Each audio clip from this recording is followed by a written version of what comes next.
which in many ways was sparked by the remarkable series on clergy abuse that the Boston Globe Spotlight team did back in 2002, and the Pulitzer in 2003, and how even all these years later, it continues to mushroom and raise all sorts of interesting, profound questions about the church, about priests, about treatment of women, treatment of boys.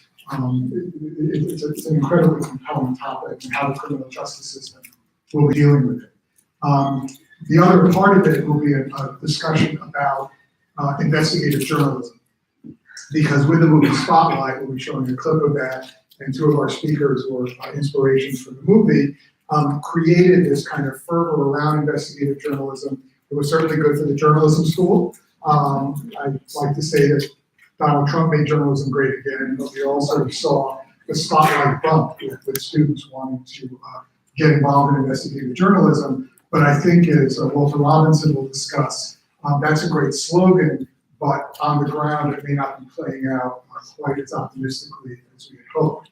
And so we'd like to have a discussion about the importance of investigative reporting and where those resources should go and how the public can support it.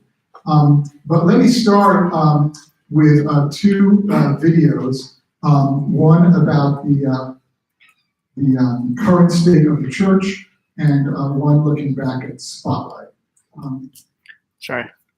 How can we get...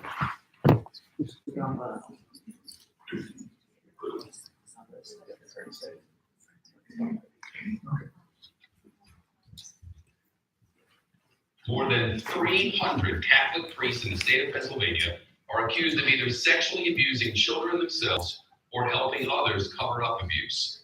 The number of identifiable young victims, more than 1,000.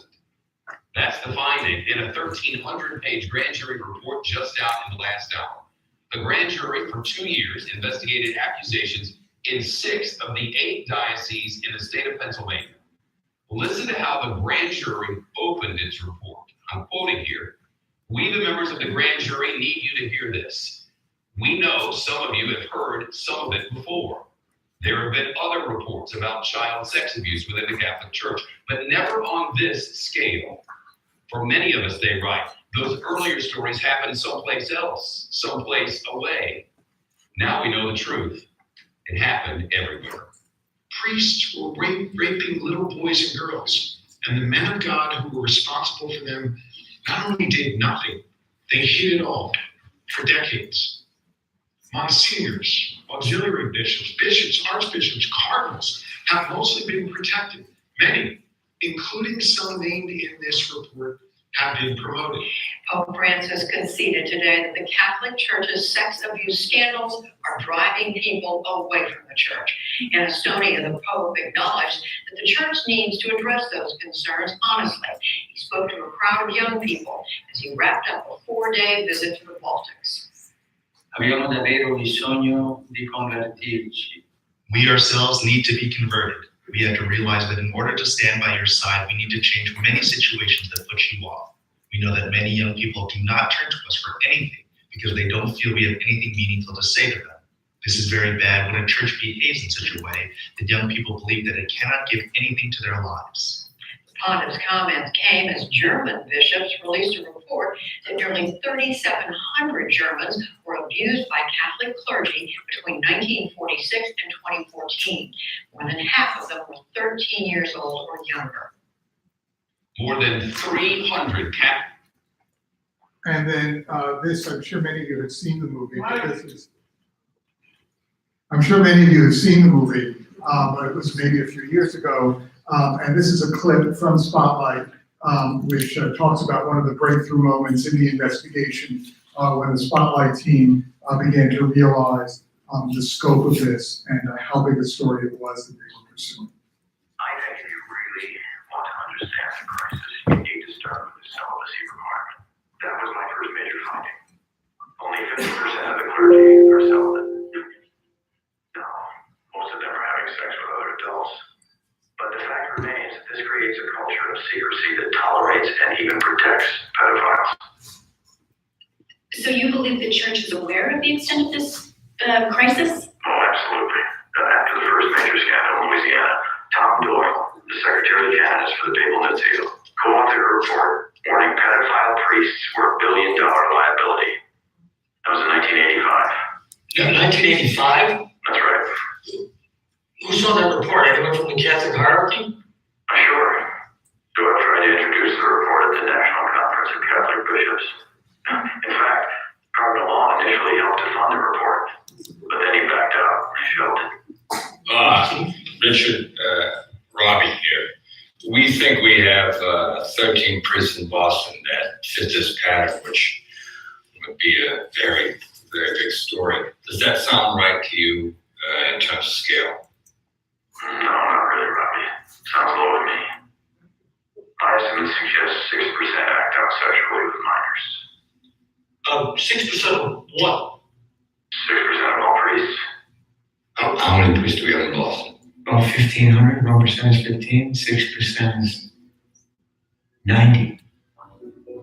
Wait, 90 priests. Is that possible? From a metric standpoint, yes. That would certainly be in line with my findings.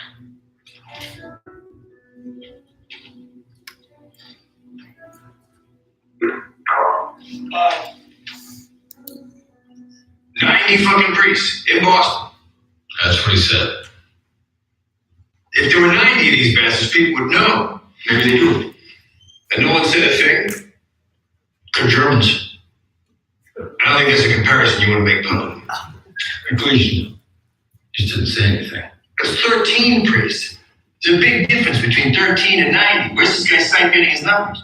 Well, he's been studying it for 30 years. He is a trained psychotherapist. Okay, but we need something more than a metric from some hippie ex-priest who's shacking up with a nun.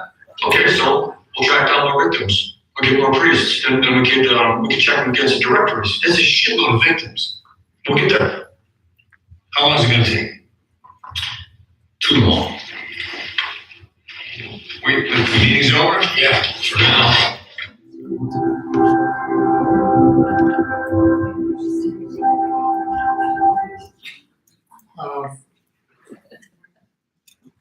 Okay, so I'm honored to introduce our panel, which, if they want to come down and join us, Matt Carroll, Walter Robinson, and Megan Goodwin. Ted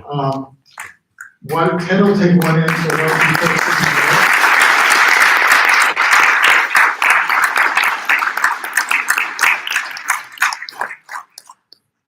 you folks in the middle. Why don't you sit in the middle, Robbie? Why don't you move up one, Robbie and Matt? What's best for optics? So I'm gonna sit now. Now you can sit. You know, as I often say, looking at Robbie and Matt Carroll, these are the real heroes of the Spotlight movie. They were the ones who did the work, and under enormous pressure for many of you who remember, and it's now almost in the past tense, how powerful the Catholic Church was in Boston at the time that they did this. And I think they may talk a bit about that. You know, the Catholic Church now is wounded, and a lot of the stories that we saw coming up are kind of follow-ups and revealing the depth of the issues, in many ways the corruption in the church. But at the time they did their stories, you could argue the most powerful institutions in Boston were probably, you know, the government, the archdiocese, Boston Globe, and maybe Harvard. This was not an easy target by any means. And they may talk a little bit about what it was like to sort of pursue this. Walter Robinson has been at the Globe for many years. He likes to point out he's held probably every job there, including being Washington correspondent, Metro editor, foreign correspondent in the Middle East, and head of the Spotlight team, and winner of the Pulitzer for investigating the clergy abuse scandal. Matt Carroll is a graduate of Northeastern. They're both graduates of Northeastern, actually. Matt is a graduate of Northeastern, worked for the Boston Herald, and then worked for the Globe, focusing on the data side, which again, back when this series was done, was something that was only just beginning. And there were those wonderful scenes in the movie of the actor who portrays Matt looking through books and directories to track down things, which today, of course, would all be done through Google searches and spreadsheets. But Matt left the Globe, worked at the MIT Media Lab, and we were fortunate to bring him to Northeastern, where he's working with journalists the next generation of journalists about how to use these data techniques, data visualization, to fuel and fire investigative reporting. Robbie has also been a professor here for many years and worked with students, and I forget what the number was, but probably more than a dozen stories on the front page that your students did. 26. 26. 26 stories are written by Northeastern students, which ended up on the front page of the Globe, investigations that really made a real difference. Megan Goodwin is a professor in the Religious Studies department here. She specializes in religion, sexuality, and gender, and has been writing recently in her forthcoming book about the impact of the clergy abuse scandal, especially on women, and what that says about the broader culture of women in the church and elsewhere. She also has a BS in journalism, so she can wear both hats while she's here. So let me start maybe with Robbie. If you could talk a little bit about kind of the origins of the series, but also what Boston was like back then and how hard it was to sort of take this on. We only took on the investigation of the church, and it started as really a request to look at just one priest. Lo and behold, there were more than one. But it started when we got a new editor, Marty Barron, who had just arrived from the Miami Herald. And in Florida, as many of you know, everything is public. And the day before he started, he read a column by Eileen McNamara about the case of one priest, Father John Gagan, who had 84 civil complaints against him for sexual abuse. And the column happened to mention that the judge in the case had put a seal on the priest's personnel records. So it wasn't possible to know what the Archdiocese knew about Father Gagan over the years when he served in 6 different parishes. So Marty, at his talk about a new leader who doesn't wait a few months to do something dramatic, at his very first news meeting asked a room full of deer in headlights why we hadn't gone to court to get these records. And then later that day, and this is like a lot of what we did. You can see this in the movie, although the movie is 5 months of our work cut down to 2 hours and 8 minutes. But Marty, that afternoon, asked the Spotlight team to investigate the one priest. And as we're fond of saying, we had in Spotlight file drawer after file drawer full of tips about corrupt businessmen, crooked politicians, etc. We didn't have a single piece of paper about the Catholic Church. But it turns out all 4 of us on the team had been raised Catholic, which gave us some advantage in understanding a little bit about the culture. And we were so frightened of the new boss that we cast a pretty wide net. We called everybody we could think of who might know anything about sexual abuse of children. And within a week or 2, we had been told that it was a pretty large number, and Gagan was the tip of the iceberg, and the story took off from there. What did I miss?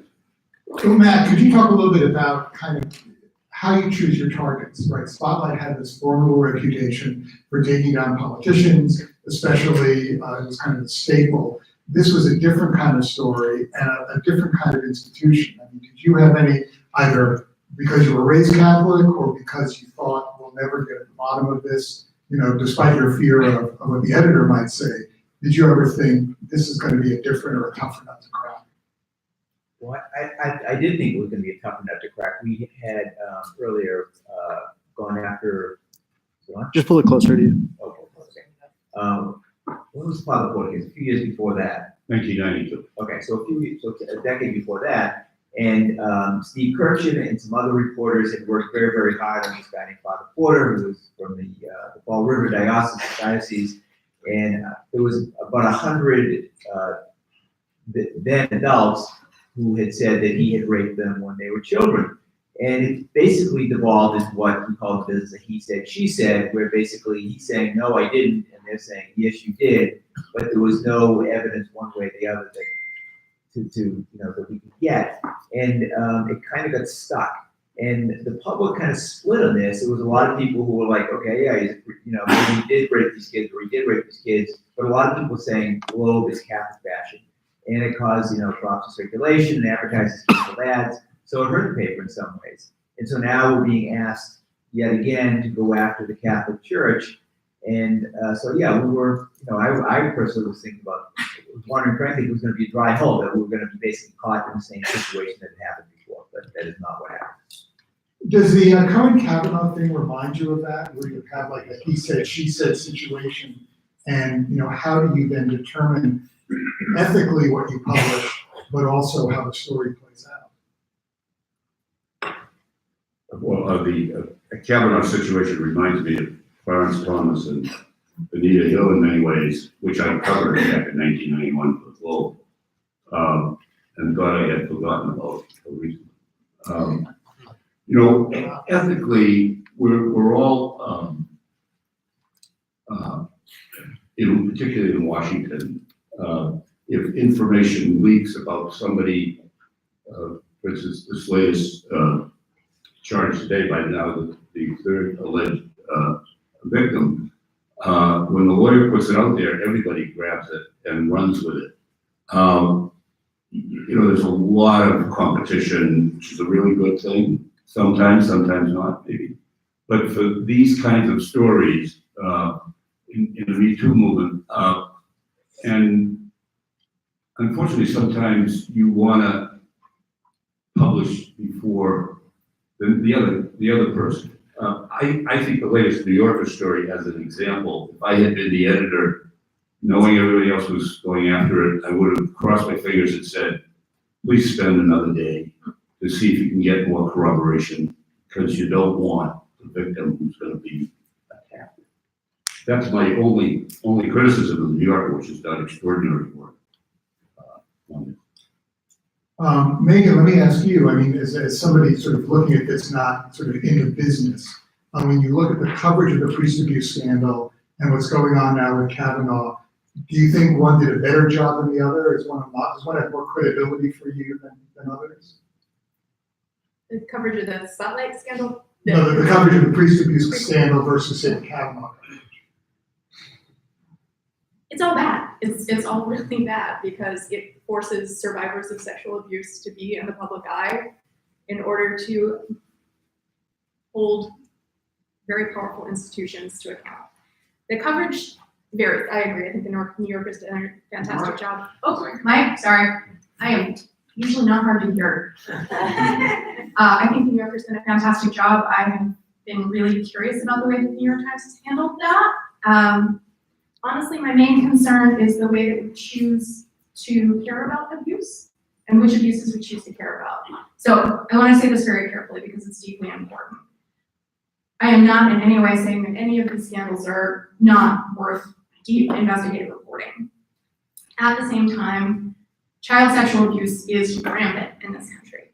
And I get concerned when we only focus on it when it's happening in extraordinary circumstances, like in the church, like if we're trying to confirm a Supreme Court justice. So it concerns me that the coverage focuses on extraordinary cases rather than how, frankly, horrifyingly common this phenomenon is. Okay, let me ask Robbie and Matt. Again, the story's had enormous impact. They won a Pulitzer Prize, at which point most journalists rest on their laurels. They know what the first line of their obituary is going to be, and things kind of move on. And I'm wondering at the time if you thought, okay, we're done, Cardinal Law resigned, and now we'll move on to the next scandal that we covered. If you anticipated what's going on now and what's led to that. Frankly, I'm shocked this story is still going on. To some extent, I thought, okay, yeah, it's over kind of in Boston. It's definitely going to be sort of at a lower key now. And it was taking off in other cities. But who would have thought that 16 years later it was going to be on front pages again and again and again? It's just baffling to me and mind-blowing, and now there's a bunch of attorney generals in different states who are going after the church again. It's stunning, and every time there's new revelation in the news sites today, there was more reports from Germany where they basically uncovered the same kinds of stuff, and hundreds of priests and thousands of victims. And Philadelphia, as it was mentioned on the screen, just horrible stuff. And it just stuns me that it's, this is a story that after 16 years just continues to percolate at a pretty high level. On this subject, I'd like to correct something that's right near the top of the Pennsylvania grand jury report. When they found 300 priests in 6 dioceses, they said these are numbers on a scale never seen before.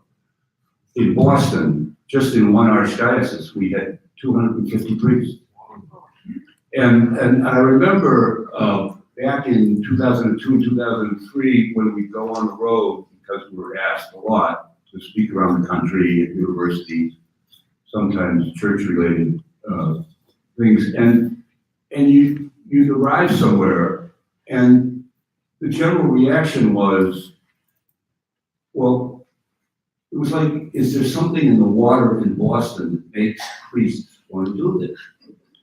And we say, no, it's going on at the same rate right here in your state, in your diocese. It's just the church's cover-up continues. And I think we're a little stunned that it's taken this long for the Pennsylvania grand jury. We were talking about 16 years after the Massachusetts Act. And then you've got several states where the Attorney General has announced that he or she is going to work in cooperation with the Archbishop. Are they nuts? I mean, you have to subpoena the records. That's the only way you get the truth. And then the New York Archdiocese is doing somewhat the same thing.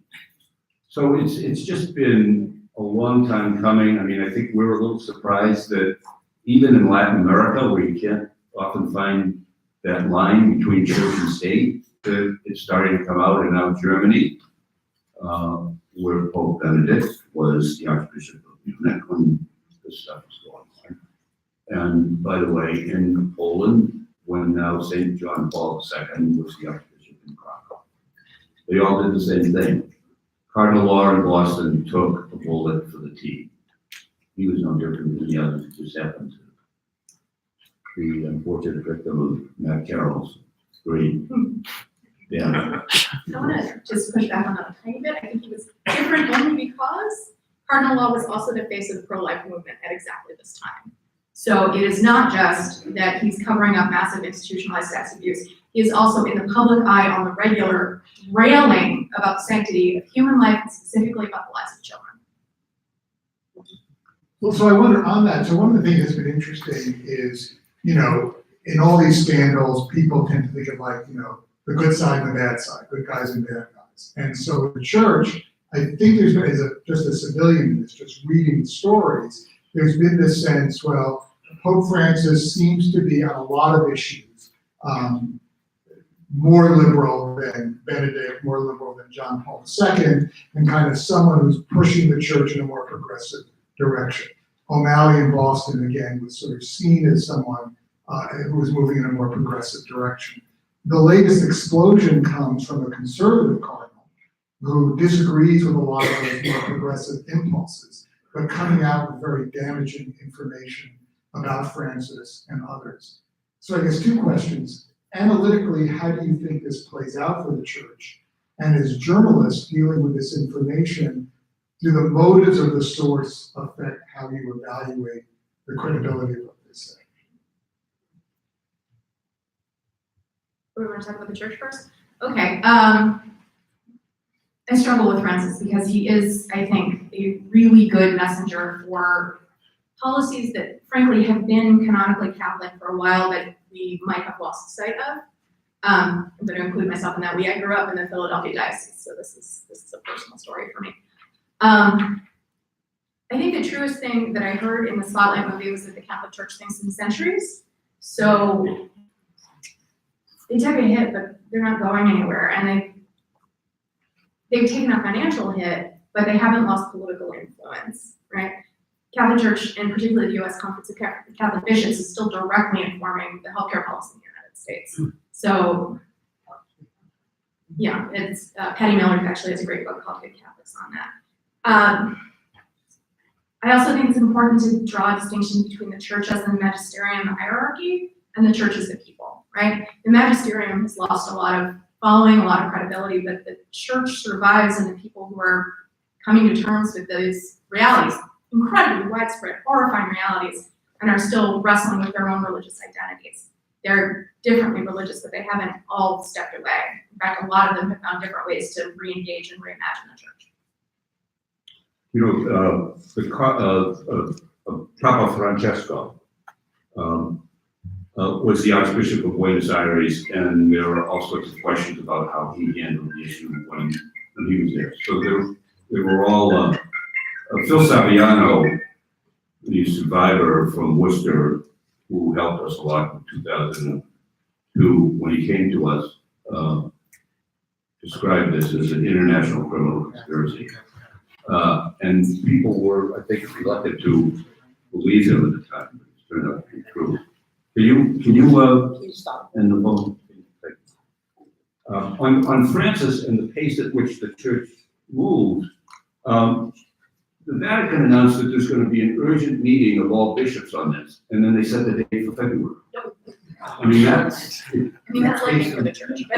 And the Archbishop's serious charges against the Pope, which may or may not be true, the Vatican has announced that the Pope will respond. Well, it's been 3 weeks, and in the world that we live in, you know, you don't leave something like that unanswered for more than 5 minutes, or it gets set in stone. You know he's on Twitter. He's in. The Pope is on Twitter. Just saying, he's there. He tweets all the time. Matt, what do you think about this distinction that Megan was drawing between sort of the people? I mean, so the New York Times has been running a lot of coverage, and in the class that preceded this, we talked about that and about sort of reader response. And, you know, there are people who are basically saying, you know, the clergy should resign, kind of start over. There's got to be a real house cleaning, you know, when there's a scandal like that. I mean, is that possible? Or, I mean, you're not in the solutions business, but, you know, what do you do? Yeah, the church has so many problems now. You know, one of them is frankly getting priests. The number of priests entering the priesthood is very small compared to the past decades. The average age of priests is well into the 60s now in the U.S. I think. Put a little closer. Yeah, sorry. And so they're facing huge problems. I remember actually at that time talking to a priest, and he says, "Look, you know, basically we have these lay people helping us, and they are essentially priests in everything but name. You know, the deacons." And he says, "But the church will never admit that, and I would never admit it if I was, you know, if put my name in the paper." And so they're really struggling. I don't know. I mean, they have so many issues in front of them to deal with, and it just seems like, especially in the U.S., they have a real tough road to hoe going forward. Megan, do you have what a solution might look like? And then I'll ask Robbie the same thing. How would I fix the Catholic Church? I have been waiting my entire life for something. I think Matt's point about ordination is actually really well made. And the truth is there are a lot of people who want to be priests, but aren't permitted to be priests. And this is a place where Francis sounds really progressive and is actually fairly conservative on a number of issues. We can love gay people, that is canon, we should love gay people. We can do all of these things, but on women's ordination, the door is closed. That's a direct quote, right? There is no space for women to channel the divine in this way. And there are a huge, huge surge of women priests. So this is, again, when I say that the church is the people, the church is not the magisterium, the women priest movement who identify as Catholic are not having a hard time finding priests. Folks who are married but still consider themselves Catholic are leading congregations. I think the solution is to stop thinking that the people who historically have ruled the Catholic Church are the Catholic Church. But how do you mount a coup? I think one of, correct me if I'm wrong, one of Professor Goodwood's specialties is minority religions. And she's sitting here waiting because the Catholic Church is headed in her direction. 400 years tops. I think, I fear, as someone who cares a lot about people who are in the church, I fear that in the developed world, Catholic Church will cease to be an institution of any real relevance in people's lives. Certainly headed that way. The Vatican has as much as admitted it. Pope's remarks in the Baltics this week said that. So I was surprised recently. I wrote an op-ed piece on this issue, so I had to do a little research, and I found that the Boston Archdiocese still claims just about 2 million people in the greater Boston area are Catholic. And I have a hard time believing that. I'm sure I'm on that list.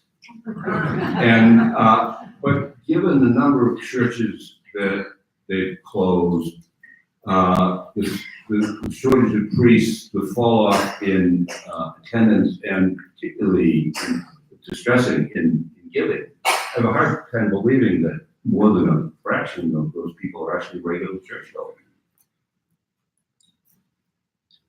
Minnie, you raised an interesting point when you said the focus is on the church or the focus is on the Kavanaugh hearings, and the whole question of child abuse is much more widespread. And I'm kind of wondering, and I think this in a way talks about the Me Too movement too. You know, I think I'm Jewish, right? So I think everybody was ready for, you know, well, there'll be a lot of rabbis who are now accused of this. Certainly private boys' schools have gone through this, and the Globe has reported extensively about that.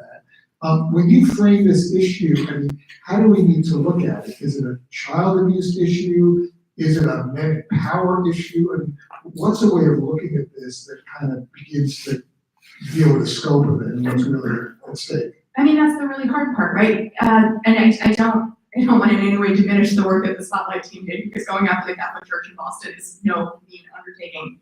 And at the same time, the problem is so much bigger than the church in Boston or the church. The truth is, human beings are horrible to each other, and they're particularly horrible to people who can't fight back. So building systems that teach us to value not power, but each other as humans, I'm gonna need more than 300 or 400 years on that one. I do think it starts by looking at the conditions that make abuse possible, right? Secrecy was one of the ones that's highlighted here. Any system where you can't get the sunshine in, where folks aren't accountable to the public, but they're accountable to a small, closed group, facilitates abuse. Poverty, isolation, these facilitate abuse. So if the folks feel like they cannot leave, they have nowhere else to turn, this is not just a place that you go on Sunday, but is your entire life, which again, also no longer Catholic, but is still very much how I remember growing up. This is what permits abuse to keep happening, right? Because individual children's lives, individual people's lives are valued less highly than the institution.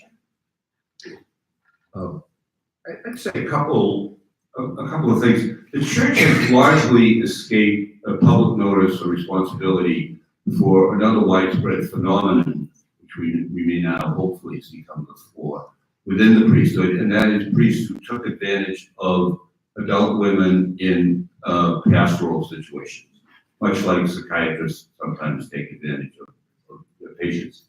This was a serious problem, is a serious problem in the Catholic Church. By accident, when we were getting records in 2002 and 3 of different priests as they were accused of abusing children, because of common Irish names, the Archdiocese screwed one up. They thought they were giving us the file on Father James Foley, who abused children. They actually gave us a file on a second Father James Foley, who had taken advantage of a woman in a pastoral situation, fathered 2 of her 4 children, was present when she committed suicide, and ran from the building. And when Cardinal Law found out about that, he sent him to another parish. So, but this is a problem that remains hidden. That's a serious problem. Other denominations, the percentage of clergy who abuse have abused children is estimated to be a fraction of what it is in the Catholic Church. I would suggest the secrecy and the celibacy have something to do with that. And to me, and I've thought for years, and we've talked about this, one of the greatest taboo scourges in our society is the sexual abuse of children within extended families. It far exceeds anything that goes on in the Catholic Church. Yeah, I just want to underline that children are most likely to be abused, not only by people they know, but by members of extended families. Well, one other point, and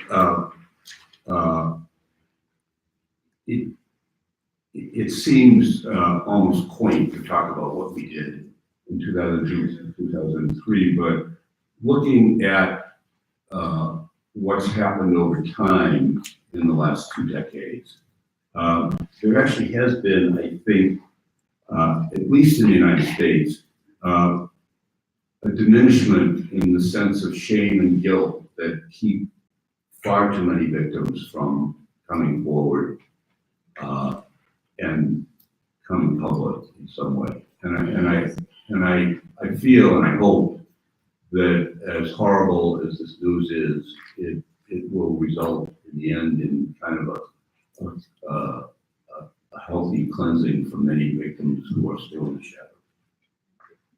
Actually, just to bring it back to Kavanaugh, one of the things that came out about Ms. Ford was that people kept saying, Dr. Ford. Dr. Ford, sorry, thank you very much, was that if this was as serious as she said it was, she would have reported it then, why are there no other corroborating details?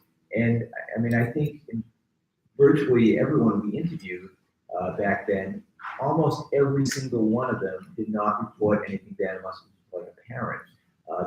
They don't know it. They're just in such a state of shock. They don't quite understand what's going on. Most of them are children, not 17 years old, but some were a little bit older. And it is, you know, a sense of shame and just incredulousness that this thing happened, and they can't process it. And it takes years, decades sometimes for people to process it. The other thing is, yeah, well, there's not much corroborating details because it happens behind closed doors. And that's why, I mean, if it happened outside, then everyone would see it and there'd be all sorts of, people getting arrested, that sort of thing. It just doesn't. It happens behind closed doors. That's also incredibly great in the confusion piece. If you're not sure yourself what's happened to you, it can be hard to know. I mean, we as an American culture are still arguing in public about a Supreme Court nominee, but whether or not lying on top of a woman and holding your hand over her mouth is really, assault. We as a society haven't agreed on that. So expecting a 17-year-old woman or a 4-year-old boy to know what to make of this overwhelming, terrifying experience is just unreasonable. One more question, then we'll open it up to the audience. The title of this course is Inside the Newsroom, and the idea is to give people, not only people who are going to become journalists, but just consumers of the news, some insight into how we make the decisions that we do. Now, you spent, a year investigating this, and as the movie shows, spent an enormous amount of time trying to decide how to talk to survivors, how to present their story, spent a year with stories that came out, a lot of conversations. We just saw today, a lawyer essentially releasing an affidavit by the third accuser of Brett Kavanaugh, and kind of it goes out there. There was no vetting, and I'm not saying whether it's true or not, we just don't know. But when you look at what's changed over the past 18 years in terms of how you did your jobs and how newsrooms now have to do their jobs, how do we, is that good, what's going on now, that these stories can get out quickly and people have to decide immediately, to believe these accusations? Or should we want some kind of a system that allows vetting before not only the survivors or the victims' accounts get out there, but also the people who are being accused of? Yeah, I mean, Pandora's box has basically been opened, and once that stuff is out there, there's no getting it back in. And things like Twitter, there was a story I was reading the other day, basically saying Twitter is the editor now, because Twitter sets the stage for what people write about, and that's in way too many cases is true, and people really don't have time to sort of figure out what's going on. And we worked for months before our first story was published, and it went through a bunch of levels of editors. And these were people who were really experienced and skilled and poked holes in our stories and made us rewrite stuff. re-interview people and make sure we had every fact nailed down. Now someone just gets out their phone and boom, boom, boom, boom, boom, bang, and it's out there, and people are running around like madmen trying to chase this stuff down. It's, the situation's been totally flipped on its head, and it's very, very difficult for both news people and for people trying to make sense of what's happening out there. I don't think things have changed that much. We're talking about two different kinds of journalism. The kind of journalism that investigative teams do takes time, and as Matt said, a lot of fact checking and document dredging, and sometimes 1 or 2 months just writing. That's what we do when we do our best work. I mean, every day, and this was just true in 91, when there's a development in such story of such national importance as the Kavanaugh story or the Clarence Thomas story back then, is when somebody makes a new or a fresh allegation, everybody gets to see it right away. Maybe we get it, there's now, it used to be a news cycle every 12 hours, now it's like every 12 minutes, so we get it a little quicker, but I don't think the process has changed that much in a major competitive breaking story. Can I ask a follow-up question? Is that appropriate? Sure. So I'm addicted to Twitter. But one of the stories that I've been following closely is the unionization of newsrooms. And I'm wondering, so I'm thinking particularly of what kind of conditions make the sort of hard-hitting, deeply well-researched dissemination of important stories possible. And I'm asking both because I've been really following this unionization piece, and also because I know, and correct me if I'm wrong here, but it's my understanding that Crystal Lombardi actually had some of the story early on, that the Phoenix didn't have the same clout as the Globe, right? So how has that shifted? How do we do this kind of reporting? Because I think it's so. Well, first of all, I don't think anybody at the Globe would argue that the Globe is unionized. Yeah, okay. And it's just the union is a lot weaker nowadays than it used to be, because the business model is, as you know, falling apart, and bargaining units have less love. One issue that Kristen Lombardi Phoenix did some really great reporting on Father Gagan, only on Father Gagan, the year before we did ours. But her stories were about what the victims said. They believed the Archdiocese might have known, must have known. That was good reporting, but she hit a wall. She couldn't get at any documents, and our job was to basically answer that question, to get the documents in. So that was that's the distinction. Just to touch on the union thing again, I mean, one of the differences now is that there's basically no off for people if you're in the news business. So when Robbie and I when we were putting out newspapers, you'd write your piece, it would go to the presses, you could at least get a full night's sleep before, the crap hit the fan in the morning, whenever it was a big story. But now it's sort of like you're tweeting it, you put a story online, and you're there all night, you're going crazy, and it's just no off. Things are always on. It's much more difficult. There's no real down cycle. So let's open it up to questions.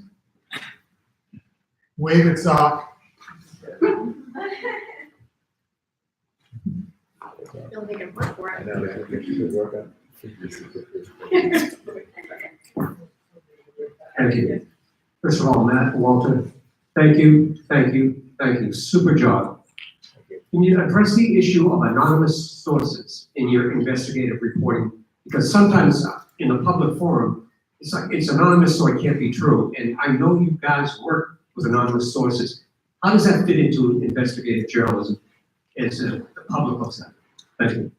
Yeah, that's a good question. I mean, automatically, and probably justifiably, when people read stories based upon anonymous sources, they have less reason to believe it. I mean, putting somebody's name and title behind the quote is really essential to credibility whenever we can do it. In our investigative reporting, we do not, unless it's an extraordinary circumstance, we do not use anonymous sources. We use anonymous sources who give us information, which we then use to track down the documents that will absolutely prove the case. We can't, when we spend 6 months or a year on a series, we can't publish something that's in the he said vein. We gotta be able to prove it and reach a conclusion and do everything we can to avoid, anonymous sources.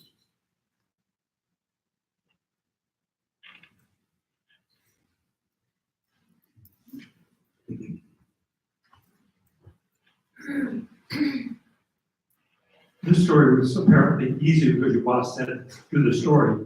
But you talked about all the potential stories that you had in the file cabinet that you didn't do. Where's the story ideas being generated and how many of them disappear or die along the way?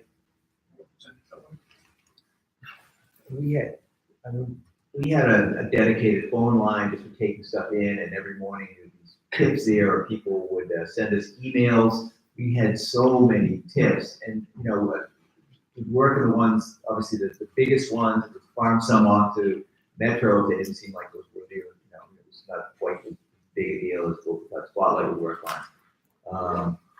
We tried to work on all the good ones, but I'm sure there was a few in there that we just didn't get to.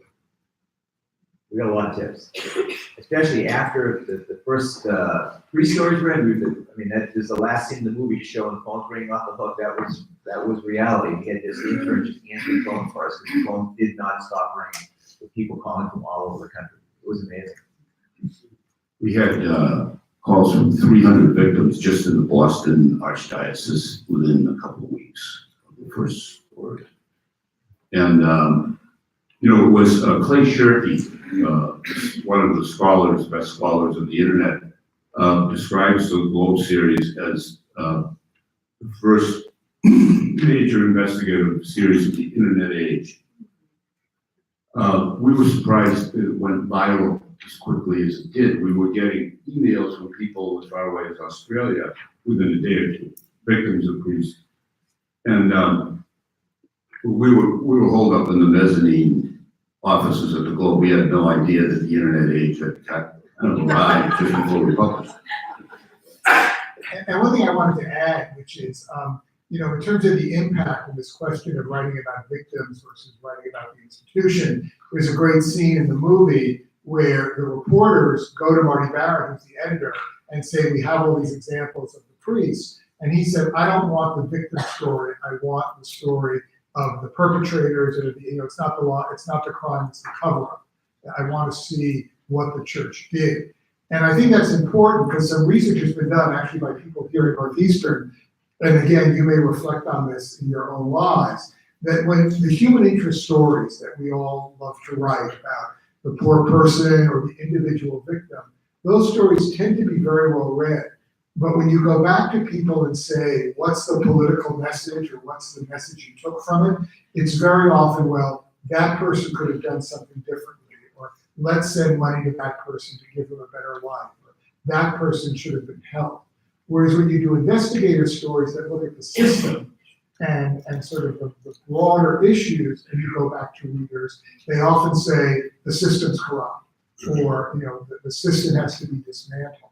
And I think that part of the power of the series was that it balanced kind of not just stories, moving stories of victims. That in a way, to talk crassly as a journalist, what brought people in, what drew people in.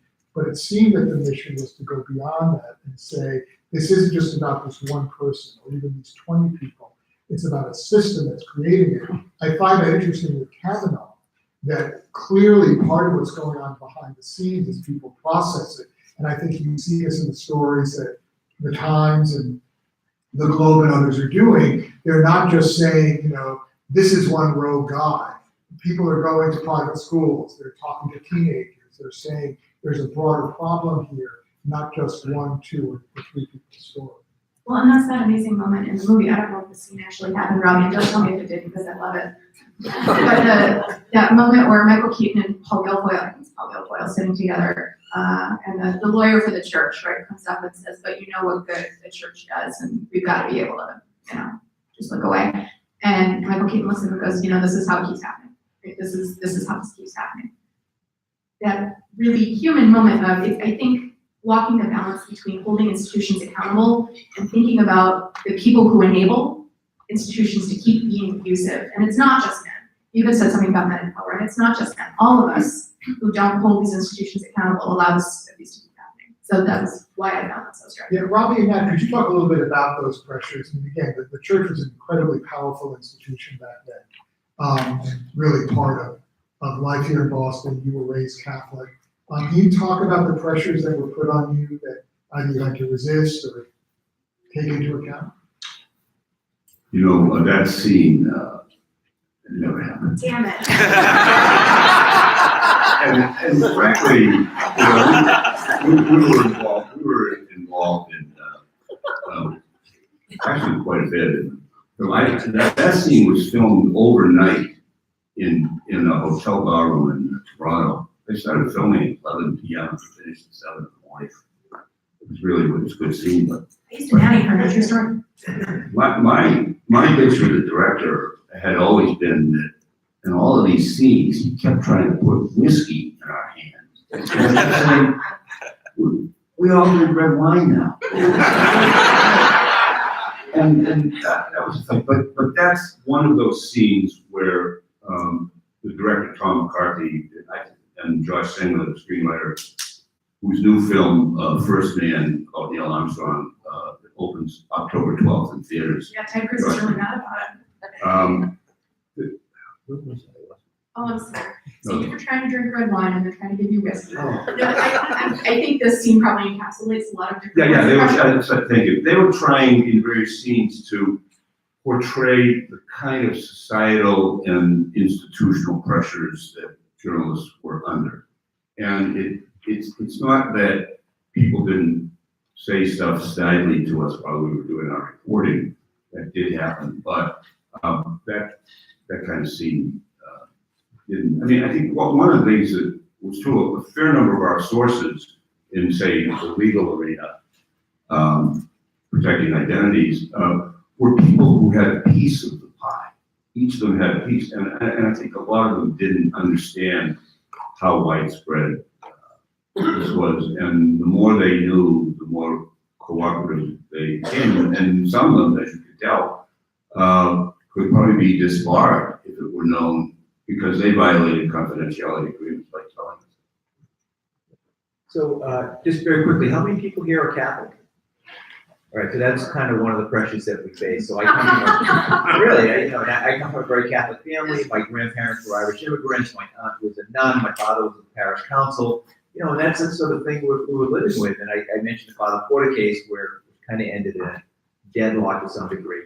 And so there was, it was a big power struggle. And you read all these other stories about how, especially in the older days, where the Catholic Church would make a phone call and get the priest released from by the cops, or kill a story at the Boston Globe or other places going back generations. But there were stories out there like that, and we all heard it. I want to bring Ted Lanswalker into this conversation. Ted, before he came here to run the Dukakis Center, was in the city of Boston government. He ran educational institutions, and probably unlike any of us, has been on the receiving end of phone calls from journalists, from investigative journalists, asking questions, looking for information, not about sexual abuse, but deciding whether to cooperate. I wondered, Ted, if you could talk a little bit about what do you do when that phone call comes? Do you say, "Oh crap," and hang up? Or what goes through your mind? Well, you never have the opportunity to just say, "Oh crap," and hang up, because then the reporter writes that you said, "Oh crap," hung up. I mean, they do it more gently than that, but basically, you end up being outed for being uncooperative, and the expectation is that if you do that, you're hiding something, and then it just comes back to bite you. There's no question but that in government, there's always an effort to try to manage the flow of the news in one way or another. And ordinarily, if you're high enough in an administration, you've received instructions as to how to tell a reporter that there's someone else that they ought to call. And then you don't hang up, but you basically make it clear that you're not going to share very much information.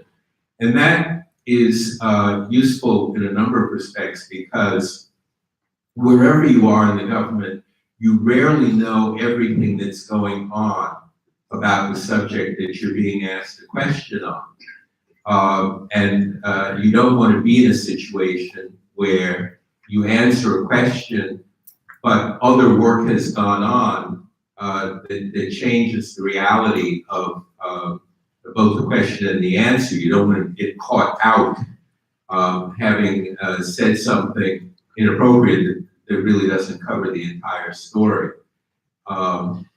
We talked briefly in our earlier matriculating class about leaks. There are some people in government, many we're hearing from these days, who, when they get the call, or sometimes they'll make the call, will leak portions of what they know in the hope that that will bring the reporter into the realm of holding the government or the agency accountable in a way that you may feel that you can't do that alone, working independently within an agency. But there's a very high risk to doing that. A, because you might be wrong in terms of your perception of what's going on.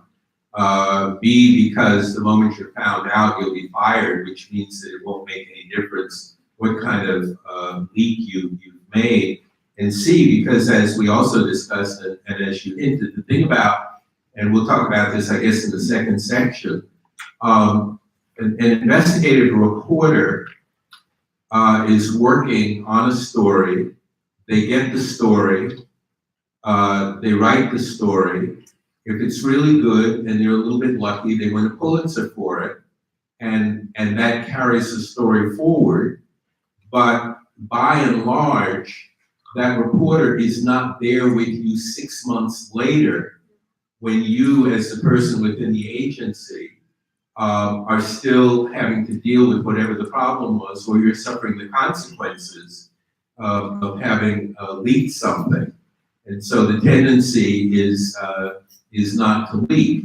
And I'll say one last thing, and that is that there were times when we had what amounted to informal agreements with the media about withholding certain types of information that we had. So, for example, when we were trying to reduce gang violence in Boston, one of the things we knew was that gang members liked to see their names in the press, and they liked to see their gang names in the press. It was a notch that elevated them. And I know that there were high-ranking city officials who sometimes met with high-ranking police department officials and reporters, where we knew the names of perpetrators of certain types of gang violence, and we were on the trail of those perpetrators. And we knew that if their names or the names of the gangs were released, we lose them because, you know, they take the credit and then they'd split to the Carolinas. And we had informal agreements, shared agreements in effect, to manage the release of certain types of information until we could complete the work that we were trying to get done. But that's a different kind of management than actually trying to overtly withhold information that is designed to hold the agency accountable. And I think in a way we're seeing that played out a little bit in the Ford Kavanaugh story, in that Dr. Ford tried to keep her identity secret. She kind of did everything she thought would make sense, but it began to leak out, and now she's in this position of having to do it. I want to pivot now to this broader question of investigative reporting. Robbie and Matt have essentially become kind of global ambassadors, literally going all around the world. Robbie just got back from Kazakhstan, of all places. Matt's about to go to Hong Kong. With you. But because there is a feeling that somehow investigative reporting is important and everybody wants to understand sort of how to do it. I wanted to ask Robbie kind of what your sense is, both as you travel the US, but also globally, separate from the abuse question, the role of journalism, the role of investigative reporting. Is this a golden age, or do you see problems amidst all the kind of hoopla and international conversation about this? Well, investigative reporting is, in vogue at the moment. We're seeing the fruits of lots of really good investigative reporting in Washington. What we're not seeing, and we don't notice it because it's kind of gone in most communities, at the local and state level, is where journalism has really suffered in its ability to cover the kinds of stories that you have a right to expect. The Globe, believe it or not, is in relatively good shape. It still has more than 200 journalists. My other job, teaching in Arizona in the winter, which is Phoenix, is now the 5th largest city in the country, and the Arizona Republic has 70 people. And that is more typical than Boston. So you've got all of these communities where there just aren't resources because the news organizations don't have the money, so City Hall doesn't get covered. And one thing as I reflect back on our work, people say, would the Globe still undertake an investigation like this today? And of course, the answer is yes. But the fact of the matter is, a lot of our really good reporting occurs because of this chain that we have. And when a link goes missing in the chain, you miss stuff. I'll give you an example. In 2001, Marty Barron asked us to do this investigation because he had read a column by Eileen McNamara about this case. Eileen's column had been preceded by a story by our Suffolk County Courthouse reporter. We no longer cover Suffolk County Courthouse. So there's a link in the chain missing. There are links in every community in those chains, and as a result, people who are supposed to be held accountable, people who are supposed to give us the information that makes it possible for us to make rational decisions in a democracy, they're not being covered. And we're all the worse for a country because of that. It's a serious problem, and I don't know where the solution lies. I hope it lies in the minds of some very entrepreneurial young journalists who can figure out how to monetize what we do. What's your sense? Investigative journalism is, sorry, what's off? There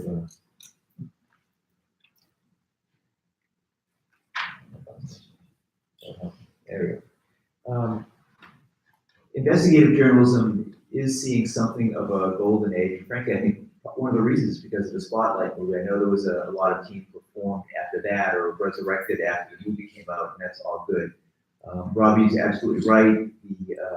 The local newspapers have been decimated, and it's really hard for them to cover one town. They have one reporter covering 5 towns, but you have one reporter in 5 towns. There is some hope on the horizon as far as revenue.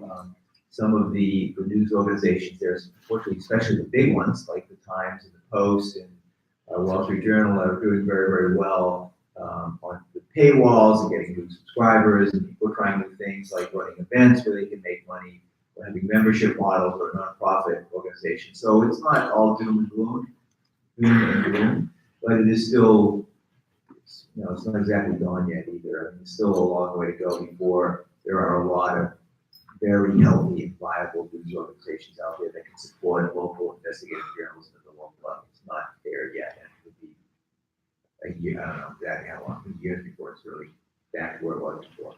You've heard of the failing New York Times? When the election happened in November of 2016, the Times had 1.7 billion digital-only subscribers. Thanks to who was elected, they now have 3.2 million digital-only subscribers. And I sometimes wonder if Hillary Clinton had been elected, they might still be at 1.7 million. So Trump is, in an odd way, has been good for journalism. The watchdogs are kind of all barking. And I would just add that sometimes we also need to look outside of traditional media for where the investigative reporting is now going on. Personally, I have always found the work of the Globe and the Times and the Journal, certainly the Post, to be extremely important because of where it comes from. But it is also the case at this moment that a lot of research, that is the kind of research that investigative reporters used to, not quite, but almost have a monopoly on, is now going on within universities and within think tanks. And then that research is reported, and the distinction between what used to happen and what happens now is that the investigative reporters had the means to disseminate that information in a way that by and large the university researcher doesn't. So I think specifically, for example, about the fact that there was research done here within Northeastern on the algorithm that has been used over the last few years for busing kids around the city. And one of the footnotes of that study is that the algorithm is having the effect of resegregating the schools. Now, that was not the point or the goal of the study, which had been commissioned by the school department. That wasn't what they were looking for. But when the report was released, that's what the reporters found. And that became the headline wherein our researchers did the work, but then we still had to rely upon the media to tell what was the most compelling, in some respects, part of the underlying story. And that kind of work goes on within this university and others all the time. I mean, the background research on police officers wearing cameras was done here. I think it would be interesting to look at some of the less emphasized portions of that research. There's health research that goes on in that regard. There's research on the local economy and employment. And the question is, when the university researcher does that kind of work, how do they transcend the expectations of whoever commissioned the work to then be able to get the hard part of their research disseminated to the public? Can I actually hop in here? Sure, and then Zach will go to another part of this question. This, I think, is an important question, not just for reporting, but also for scholars, right? So my other hat is I run a program called Sacred Rights. We just got a big loose grant we're really excited about, specifically to help religious studies scholars translate their work to the public. So one of the pieces that we're really trying to emphasize is that we have a scholarly responsibility to explain why the work that we do matters to the public.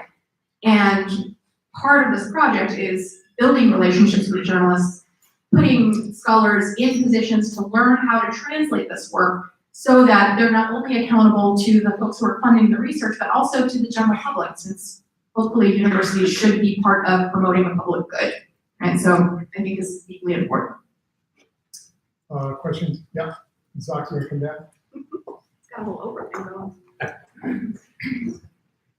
Could you talk a little bit about Could you talk a little bit about whether you all have experienced threats on your life doing this kind of work? And also, how do you deal with sources who are concerned about threats underlying both kind of physically, but also in terms of their careers, profession? Well, the only time my life has ever been threatened was in 1973 when I was a Northeastern co-op student writer at the Globe. I did a story that some cops didn't like, and I got a death threat. And what did I get out of it? An unlisted phone number. But no, it's not. Threats in the U.S. against reporters are pretty rare, as is violence. Obviously, we had that horrible mass shooting in Annapolis. But I spent a lot of time outside the country, speaking to journalists from other countries which don't have a free press, yet they're pushing the envelope as much as they can every day. And they put their livelihoods and very often their lives in jeopardy simply by doing what we don't think twice about. So it remains a very safe environment for reporters. It's a little worrisome given that the elected leader of our country thinks we're enemies of the people, more than we were. Yeah, I've never been threatened. Maybe a fist waved in my face by someone who was mad, but that was about it. Although I've gotten some concerned parents worried about their children's future career choice, and again, it was no way concerned. But I still think it's an outlier, frankly. Sorry, I'm not a reporter, but I do have to say that death threats are also gender and race contingent. Women, people of color, queer people, far more likely to receive death threats, particularly for disclosing information online. Dr. Ford is getting death threats, right? So this is one of the ways that we need to be thinking about not just what reporting we're doing, what conversations we're having, but who we're asking to have the conversations. Because again, women, Black people particularly, but people of color broadly, queer people, stunningly vulnerable, particularly in these online spaces that are not moderated in a way to make it a safe place for them to do the work that they are required to do now, right? There is no stopping the news cycle. If you have to be on Twitter for your job, you don't get to take a time out because people are threatening your lives. My question goes back to abuse, and I think you said earlier that you think sexual abuse is widespread throughout the culture, not just this. I know that. I don't think it. Okay, you said that. I agree with you. I think it's widespread. I think it's held in deep secrecy, just like the Catholic Church. I think it's one of the last taboos that nobody discusses. What needs to happen for this to be brought before society in a widespread way so that it becomes an issue? Okay, so having fixed the Catholic Church, I will now fix child sex abuse. This is the question, right? Like, why do this work if you can't fix it? And I can't fix it. I can say that there are conditions that make it more likely. Secrecy is a huge one. Thinking that it's individuals over and over and over again, as opposed to systems that facilitate abuse, are ways that this happened. We have to make safer spaces for people to disclose that this has happened. Again, I keep coming back to, I don't know if folks are familiar with Patricia Lockwood's work at all, but she's got this great book called Priest Daddy. Her father was a Roman Catholic priest, weird story. But the specter of clergy abuse haunts that entire book, and she keeps talking about who is protected and who is not. So my vague, non-legislatable answer is we need to think about who we protect and who we care about and which abuse we care about. The really stunning thing about this is I remember I was an undergrad at BU shortly before the story broke. I remember the signs all over the cars, all over Boston, cardinal sin. People were outraged, they were horrified. And yet this is news almost 20 years later. And we're horrified again. And in 25 years, we'll be horrified again because we haven't dismantled the system that makes us possible. There has to be some sort of real accountability, not just, oh gosh, the Catholic Church lost an awful lot of money. It's got plenty of money. It's gonna hang out. How do we hold these institutions responsible, and how do we make it not just a community problem, but a national and international problem? I'll just add, again, because it came up in our small group first. I spent a postgraduate high school year at a private school in New Hampshire, which has recently received a lot of publicity about abuse. And then I went on to Yale when it was still all male, and we tried to make some adjustments by integrating it, bringing in women as one way of reducing the impact of an all-male culture that we thought was abusive, and apparently it continued, but with women Yale students rather than students from another local college. And you know, as a guy, the thing I think about most is that we all need to, and I know that this is not necessarily gender specific, but it's certainly gender dominant. We need to change the definition of what it means to be a man in this society. The sense that being a man implies having power over a domain where you objectify everyone and everything around you that doesn't look like you, is not serving us well as a society that needs to draw upon the resources of everyone who's in that society. And that means changing imaging, it means changing marketing, it means changing some of the ways we think about raising our children. It means offsetting the kind of male dominance that we believe has gotten us well to this point in this culture's evolution, but which no longer serves us well because it demeans and diminishes the value of a majority of people in the society. But it means, first of all, calling out what the issues are. And a lot of those issues are about definitions of masculinity. And it means addressing how we then treat everyone in the society with the kind of respect that too many people don't get now. Audrey? Okay, cool. So my question is for the two journalists. So to my understanding, investigative reporting kind of exists as like a proxy for the broader public to hold big institutions to account. So I think we've also seen like this growing move that big media organizations are also like institutions in their own right. And so my question for you is how investigative reporters can demonstrate that they deserve the public's trust and they deserve to be this proxy for them.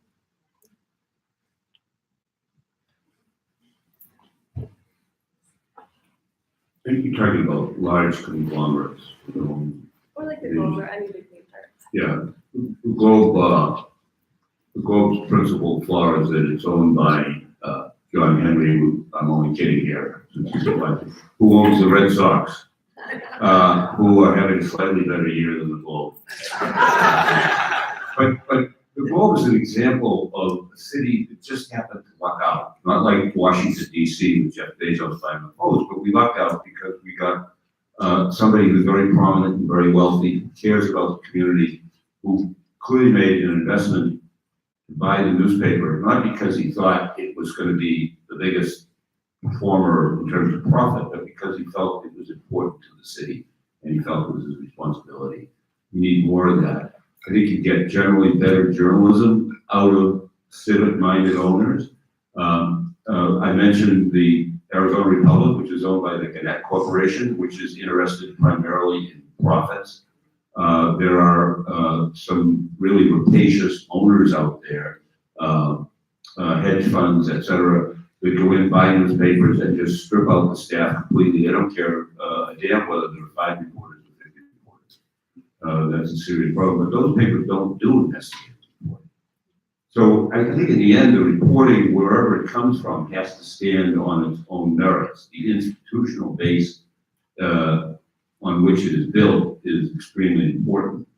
But as I think has been mentioned elsewhere, because of the ability to get a message out. It doesn't, if you do really great journalism on a little known or unknown platform, it's much more likely to get recognized today, which is a really good thing.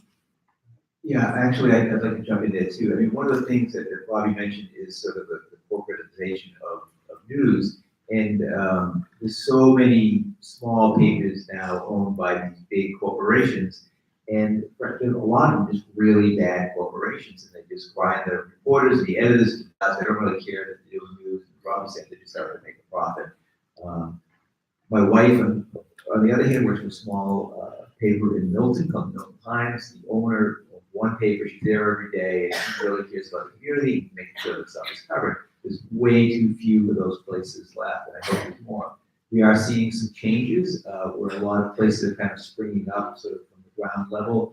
In Vermont, there is a paper, a news site called the BT Digger, which covers state politics, and they've been slowly growing. Now they have 19 to 20 different reporters, including actually one of our graduates, Rodriguez, and they're doing really, really good work. But I'm convinced, frankly, that one of the reasons that enabled an organization like that to do so well is because the main paper in town, the Groton Free Press, is a Gannett paper, and it's just a bad paper, and they just do a horrible job covering the state. So that has left openings for other organizations to jump in and, do a good job. So hopefully we'll see more of that in the future. I also just have to say RIP to the Village Voice, which again did some really interesting investigative reporting, particularly around satanic ritual abuse, which is another one of my case studies. So. Let me ask about new media though, right? Because in addition to things like BT Digger, I mean, there's the traditional, Boston does have 3 fairly robust local TV stations, 2 NPR stations, WBUR, WGBH. Nationally, there's ProPublica, which is doing spin-offs in Illinois and elsewhere. I mean, we talk a lot about the Globe and legacy news organizations. Are there other ways or other places that could have either the same impact or devote the same resources to fill the gaps that you've identified? Well, the nonprofit sector is where the greatest news is in that regard. ProPublica, which I think everybody knows about now, is a very big and resource-rich, well-funded organization that has already won several Pulitzers. In states, for instance, like Texas, where the major papers lost so much of their staff, gave rise to the Texas Tribune, which is now has 80 journalists, a block from the state capitol in Austin, and they have the largest state capitol newsroom of any news organization in the country. So there's a lot of hope that there's some hope that universities, so the foundations, the Scripps Foundation recently gave $3 million to University of Maryland and another $3 million to Arizona State to set up investigative reporting centers that will do real investigative work in conjunction with major news organizations. So philanthropy is getting more and more involved, and we hope someday to persuade the founders and major owners of Google and Facebook, who have basically stolen most of the revenues we used to get from advertising, to give a little bit back, like, buy 8 or 10 newspapers and support them. Yeah. Great panel, really terrific. Going back to the Catholic Church as a non-Catholic, the 400-year time frame to heal the church. I know female ordination is exceedingly unlikely, and celibacy is probably equally unlikely from the top. My question is whether ordination of priests can or should be done provisionally. You're ordained, and then 5 years from now, you have to be reordained, and 15 years after that, ordained again. The idea is that this is subject to good behavior. And good behavior basically solicits from the parishioners a judgment as to character, not as to anything political or otherwise, but basically, are you characterologically suitable to expound upon the Word of God? Are you asking a panel of professors whether we want to revoke tenure for Yeah, I do, yeah. I can say that as a non-tenure track faculty member. So a couple points. One, women's ordination is already happening. It's just not recognized by the magisterium. And I emphasize this only because, again, main takeaway, the church is the people. It's not the magisterium. You know, I would just say, it would be far more likely that they do away with the celibacy requirement than they would let the lay people actually have a vote on the next 5-year term for priests. Given the way the church is constituted, a clerical society which exists for the benefit of the priests. Wouldn't that possibly encourage people to make the church a significant part of their lives if they have a voice? Absolutely. And in most other churches, people do have a voice. Or much more of a voice. But that's not how the Catholic Church works, right? Like, that's not. I mean, the celibacy requirement stems from about the 11th century, and it was instituted so that married priests, the fear was married priests, their surviving spouse would have a claim on church property. So we have this society of people, and the entrance requirement is you have to agree that you'll never have sex. I mean, who would make such an agreement? And you're gonna live alone in a drafty rectory, and what kind of an applicant pool is that? Okay, point of order, asexuality is a valid and real sexual identity. So my concern as someone who works on sexual difference is that there is a real tendency among Americans to discredit celibacy as invalid, and this, I think, comes out of a long Protestant bias. Regardless, my real concern is that, again, the Catholic Church isn't accountable to the people, even though it should be. And I'm thinking specifically here, I'll get personal for a minute. My mother-in-law lives in Worcester. Our Lady of Mount Carmel has been fighting being closed for the last 5 years now. And this is a community of deeply passionate, deeply committed, talking every Sunday, every Thursday, counting the money, doing the collections, running all of the schools. All of this has been all of these mostly Italian women's lives for the entirety of their lives. Their fathers and their grandfathers built that church, and it's being closed, and they are horrified to find that their voice doesn't count here. They're appealing to the Vatican, they're appealing to the bishop, and ultimately it's a land grab. They're gonna sell the land because, again, the Catholic Church is not, I don't think, has fully come to terms with the fact that it's losing being the church, right? It's losing the people. You know, I wonder, I mean, if we look historically, like, there was a Reformation, right? I mean, the Catholic Church used to be bigger. If you ask the Catholics, there were 2 Reformations. Okay, and in Judaism, at certain points in the 1850s and further, there were splits that created Reform Judaism, conservative Judaism, and Protestant churches have had divisions and so forth, the rise of evangelicals. So is there any way in which you could foresee the Catholic Church or the Catholic people, if the people are the church, some group saying, we want to form kind of a different, I mean, Episcopalianism is kind of one way to go, obviously, but could that be one of the things that happens here? That people kind of decide, we want to keep these parts, but not those parts? Yeah, I mean, that's already happening. That happened in Latin America around liberation theology or Catholic-based communities. It's happening in the women's priest movement. It is happening, organizations like Dignity that said I can be queer and Catholic. This has always been happening. Catholicism doesn't like to think of itself as having factions, right? It's an orthodoxy, or either you're in or you're out. But if the church is the people are already making these spaces for themselves, and they always have been. Robbie, Matt, what do you sense, just analytically? Is that happening? Yeah, I think people are more voting with it. Seems like more people are leaving. I don't know, maybe they're being attracted to different things. I don't see any big split. There's sort of a parent split where people are joining an alternative church, other than like Episcopalian or whatever. I think there's a lot more people like myself who have left the Catholic Church and go to another church, so I go to a Protestant church now in Boston, which has a very strong group of people in the church. I see a lot more of that than sort of an alternate Catholic church happening.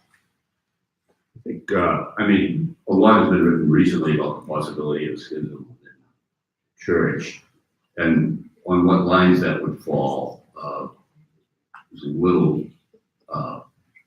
hard to tell. Within the Vatican, there's clearly two factions. There's the Francis who wants to moderate things and liberalize some other things, is fighting often a losing battle against very conservative elements within the College of Cardinals who don't want anything to change. And who, by the way, happen to believe if we get rid of all the gay priests, that'll solve the problem of sexual abuse of children, when in fact the evidence is within the church and in larger society that people who identify as gay do not abuse children in any greater percentage than those who identify themselves as heterosexual. So that there's that liberal conservative split, and then there's the church. I mean, the church's growth and greatest number of adherents is in the developing world. It's not in the developed world. It's not in Western Europe and the United States, where its membership has been falling off, literally going back to the 1960s and the church's ban on birth control, which people chose to ignore. Yeah, that's super good. I want to be careful too about thinking of people's religiosity and religious commitments only in terms of church attendance.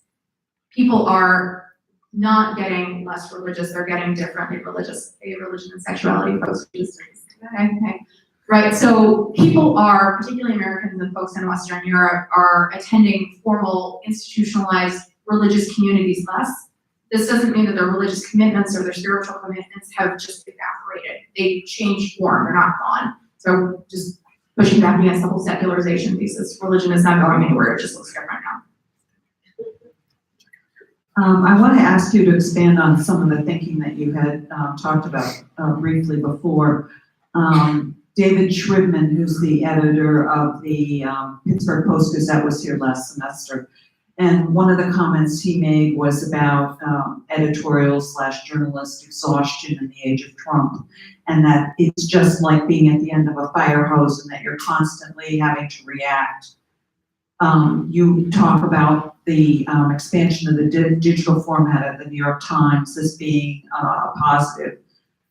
From where you've been and what you're seeing today, do you think that newsprint will go away completely? It will become an all online format? And how will the press room evolve to handle the rapid pace in this time frame? And can you maybe speak briefly about what you think coverage of the 2020 election will be like? The predictions in 2020 will be more accurate before the election. I mean, think of it, for a business that very often has trouble getting right what happened yesterday, we should predict the future. Anyway, those are good questions. First, exhaustion in the age of, I mean, I'm online now three times as much as I was 2 or 3 years ago, just trying to keep up with the news. And the poor reporters, I covered the White House when Reagan was president. I thought it was really hard then. And come to find out, he didn't take any trip, that he didn't take 7 days to get there because of Nancy's astrology. I mean, it was pretty easy, but to cover this administration at this time, particularly given the roadblocks, it's really difficult. What's different about it is that everybody's talking. I mean, there's never been a White House that leads like this. And it's just, as Dennis Eckersley says about a home run, it's a beautiful. I mean, I covered the news, the Obama administration, but it was only the authorized lead. And that's true of most administrations. This one, because the boss I read is not very loyal to his employees, they're not very loyal to him. But your point, your question is really about online. I think, and I'm a bit of a skunk at the garden party because the Globe made a big investment in a new printing plant. And next year I'm going to open a plant that makes buggy whips. I hope this doesn't get back to it. I fear, it makes no sense, particularly how quickly the news changes, to have a paper, and I get the Wall Street Journal, the New York Times, and the Boston Globe on my doorstep. I'm probably the only one. But I've read all that news before I go to bed the night before, because everybody puts it up online. So everything of importance in the morning times. Okay, so the Globe, and I'm giving you an estimate because it's privately held now, but there are 500 pressmen, mailers, and teamsters to deliver the paper. And I believe they make close to $100,000 a year each. That's $50 million it costs. That doesn't include the cost of the newsprint, the cost of which has gone up because of some tariff we slapped against our enemy. So to me, if there's a print product 5 years from now, I will be surprised. I really will. Just it doesn't make economic sense.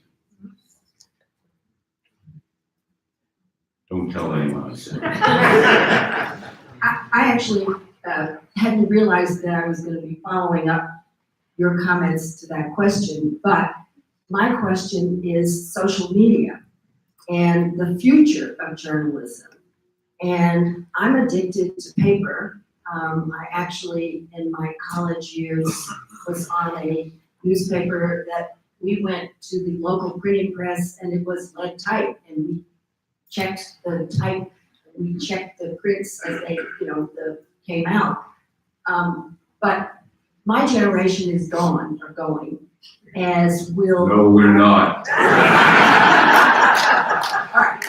But I guess really what I'm saying is our children and grandchildren, all of whom will have a device in their hand, which, based on the panel a week or so ago, talking or hearing the current Globe online editor talking about trying to keep up with the news items as they came through. It's a different rhythm, it's a different time frame, it's a different system, and as you all pointed out, you can stay up all night. My real question is, how can the news, and I'm trying to say that which is verifiable as opposed to fake, survive in that environment? And I'm cautiously optimistic, but I hope it will. Let me ask Matt to deal with that, because he's one of the people who's been working on new media and with our students who are going to be living in this new world. Yeah, and I would also just say, we have journalism students in the room, and it might be interesting to hear from them on that question. If they get off their phones.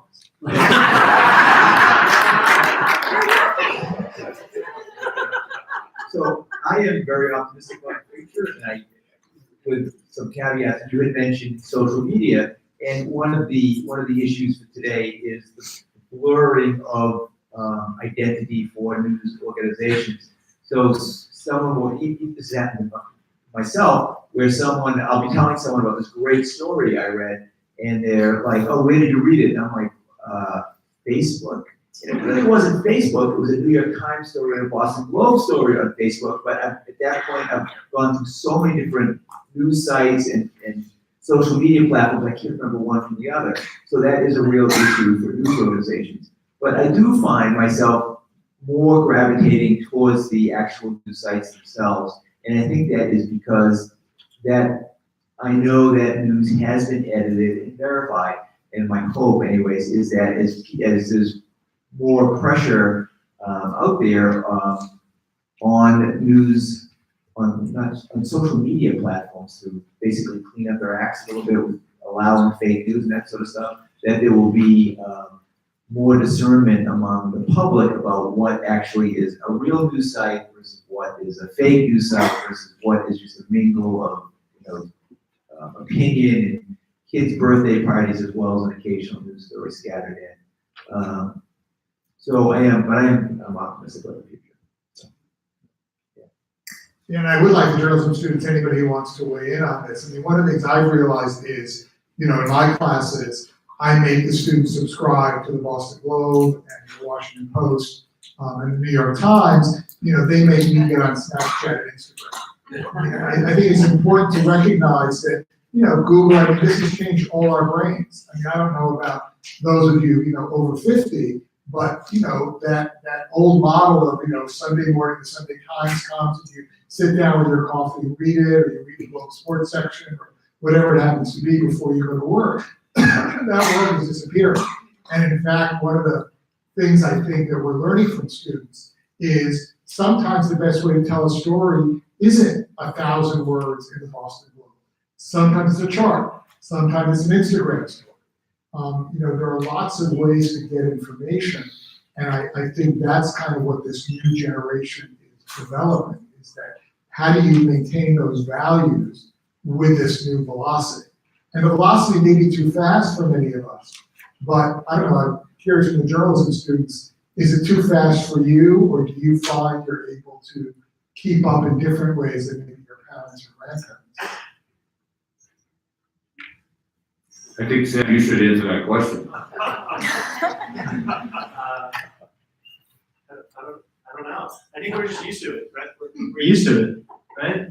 It's like we grew up with these tools, so it's not like a big shift for us in mindset. I don't want to speak for everyone. We also had a question about community accountability that I think is really important. And I think it's a mistake to view new media or social media only as a drag on reporting. And I'm thinking very specifically of Ferguson, right? I got on Twitter for real 2 weeks before Ferguson happened, before Mike Brown was shot. There was no mainstream media reporting of what was going on the ground in Ferguson for the first 2 weeks. The reason that I knew anything about that story was because there were journalists on the ground trying to get it out, trying to get those stories picked up. And that kind of pressure, that kind of momentum helps get some of these larger news institutions in and covering those stories. So it's exhausting, but it can also be a real form of community accountability. Zach, I think to your left. Hi, my name's Ashley. I'm a journalism and anthropology student, third year Northeastern. The comment about social media having an impact on reporting and journalism in general. In one of my classes right now, we're watching The Fourth Estate, and it kind of delves into the presidency and the first few months of Trump being in office, and how social media and how the 24-hour news cycle is affecting people in their personal lives. And I think that it actually has kind of detrimental effect on people's mental health and in their own personal lives, which I'm sure you could probably agree with now. I mean, we have to constantly be looking at our phones, on Twitter, on Facebook, on all these different social media platforms for what's going on in the world right now. And I don't think that's fair to reporters, especially because they constantly have to be on, constantly have to be looking at their phones when they could be with their families or they could be sleeping.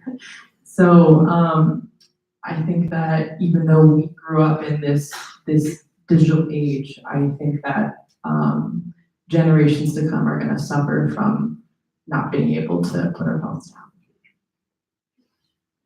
I also just want to personally, sorry. I think that the tools that make it really good investigative journalism and the like actions that make it really good haven't changed at all. Like, it's still got to be good writing, and I question some of the decisions to publish so many unnamed sources. That's one of the questions got to sooner because the pace of news has changed. Like, it doesn't seem like that's justifiable to me. And I also question. I think one thing that's great about the Spotlight team being still active is that they still take 6 months to get the story right, to write it, to get the sources they need, to get the records, to back it up, back the anecdotes. And that's just one thing I wanted to say. And the Spotlight team is twice the size as it was in 2003. Great. Good. Going off of social media and investigative journalism, personally, as like a millennial, I know that with factual news that is already out there, I do not go to traditional news agencies to get that information, right? Like, if there's a fire, I'm on Twitter, looking for what is happening, the information on that. But to me, the thing that consistently brings me back to traditional media agencies is the investigative journalism. And do you see that as the means of survival. I don't know. That's how I see it, and I don't know if you agree or if you disagree with that. Every time somebody in the news business does a survey of readers and listeners and viewers and asks them what they consider most important, the answer is always something like investigative reporting or reporting that holds powerful people and institutions accountable. Now, in local TV news, that's second after the weather. But it's still what drives the interest of people who care about news. Unfortunately, there's a much smaller percentage of public who care about news as once was the case. I totally agree with that, and I think that's one of the things that has become, I think more news organizations have become to realize that you have to break your own news, because if you are one of 10 organizations covering the mayor's press conference, it's really hard to tell your reporter's story apart from everyone else's. So what's gonna make you stand out? But doing original reporting, doing investigations, getting stuff out there, breaks news. And at the time of the marathon bombings, the Globe dropped their paywall for 8 or 9 days. And the day they put it up, they got 5,000 or 6,000 subscribers, because people realized, okay, this is why I buy the Globe. I buy the Globe to get good information that they're doing. It's original stuff, you can't get it anywhere else. So this is more of a comment, going back to social media. I think as a young reporter, I've realized that a lot of social media for reporters is trying to build your own brand, because as outlets become less financially viable or less financially stable, obviously reporters get cut. Freelancing is becoming really big in journalism, and so in order to get to work as a freelancer, you have to have social media so that you can build your credibility so that outlets will hire you. I think one of the things that concerns me on that front is the instability in being a newer younger reporter. You can't find an outlet right away, but also that a lot of news outlets will kind of veer towards what seems like the biggest, hottest thing. And so I'll use podcasts for an example. A couple of years ago, podcasts blew up, and so outlets really leaned heavily into that. And then you saw, like, about last week, BuzzFeed News cut their entire podcasting staff, and so there are now a lot of people on the market. And so I think that's just something that maybe I think of or that concerns me when it comes into going into journalism in this age. I think the branding issue is really important to think about too, particularly since we're seeing folks who have built brands for themselves on social media in the last 5 years, say, and largely out of being incendiary, not wrong, right? But being deliberately provocative is how they got followers, being hired by more legitimate news outlets and then being lambasted for having been so provocative online, where they would never have gotten the job had they not done that. And again, I'm largely thinking of women and people of color. There was an Asian science reporter that just got slammed for this. Robbie and Matt, let me ask you, without being facetious, if you were graduating now, and looking at your career path, what would you do or how would you do it differently, right? You co-opted the Globe, you did co-ops, you started out as the Herald, and you started at the Globe, or did you? I never would run to the Herald. Maybe it's not too late. But if you were who you are now, all those years younger, what would you do? Would you go to a ProPublica? Would that be your goal? Or would you look for a legacy news organization? Or would you try to go to a BuzzFeed or freelance and brand yourself? I don't. I believe. I can't tell you how strongly I believe in the importance of good journalism and what it does for all of us in ways that we sometimes don't recognize. But I believe, and I say this, we're talking about social media, I really am a refugee from the 20th century. I believe that good reporters will always get good jobs.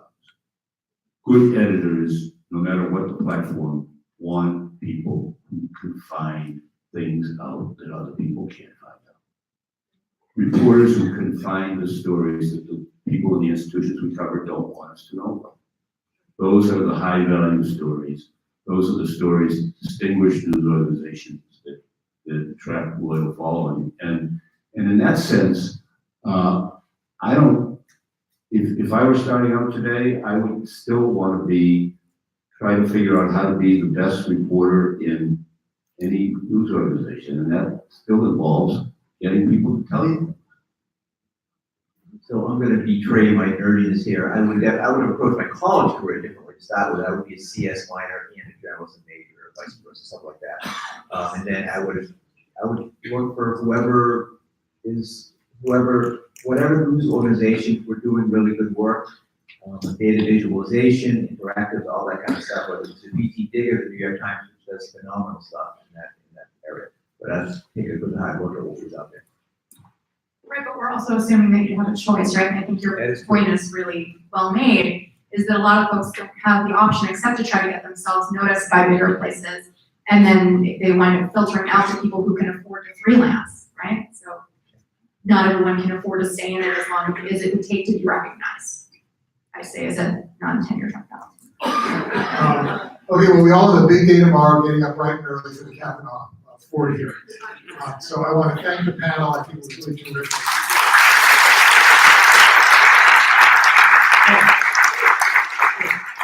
And just before everyone leaves, I would make one other comment. We've been talking about the church and sexuality and those kinds of issues. In order to get a somewhat different, longer-term perspective on both sets of issues as they affect policy, I would commend to you a visit to the current Casanova show exhibition at the Museum of Fine Arts, a couple of blocks from here, because it puts the whole set of issues around sexuality and promiscuity and its impact on public policy in a somewhat different perspective, going back to the 17th century.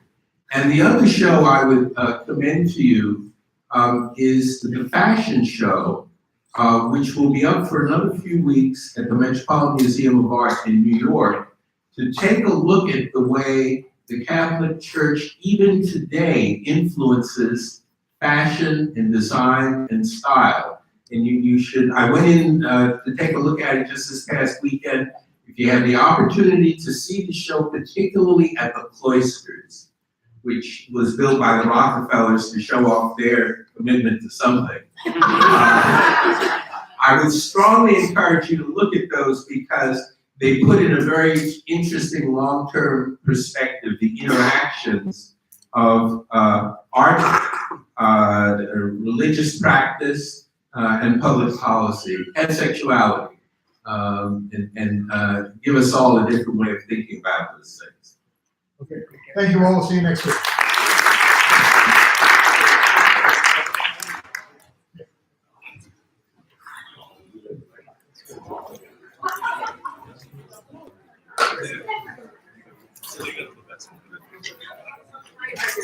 Thank you.